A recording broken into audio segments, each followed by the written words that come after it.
On Monday, the city of Washington, D.C. will commemorate the end of slavery here in the nation's capital.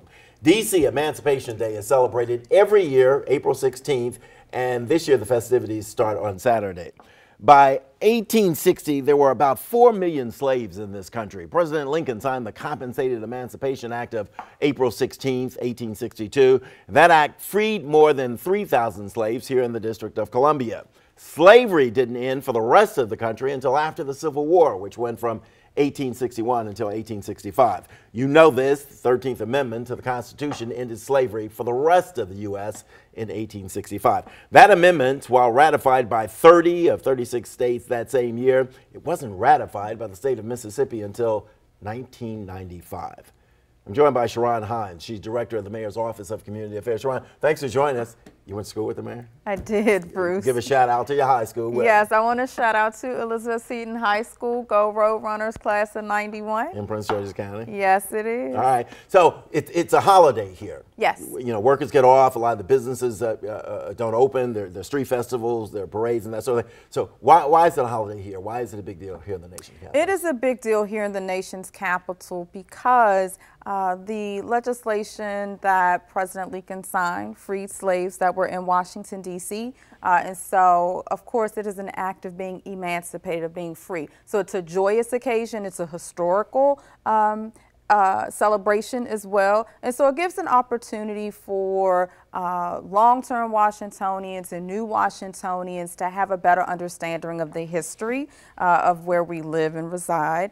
So we kick off on Saturday afternoon at 2 o'clock. We have a parade. We're looking forward to seeing thousands of Washingtonians. A lot of people are expected because it also coincides with the National Cherry Blossom Festival. Yeah. And so we're looking to have schools from DC Public Schools, DC Charter Schools, other nonprofit organizations that will participate in the parade and walk alongside Mayor Muriel Bowser.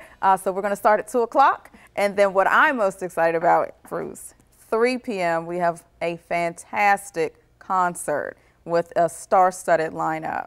Okay. Give us some names. Who's going to be there? So my favorite, and lots of Washingtonians love our history of go-go music. That's right. So we'll have Rare Essence go-go band, who has returned for a number of years for our concert. We'll have Air Raid, some of our national artists that we'll have are Brandy, Big Daddy Kane for our hip-hop fans, Angie Stone, and from M. Fox's Empire, we'll have Jussie Smollett. There you go. And let's also say, there's going to be all kind of food vendors down there. Yes. The food is just off the wall. Okay, yes. Okay, let's put that out there.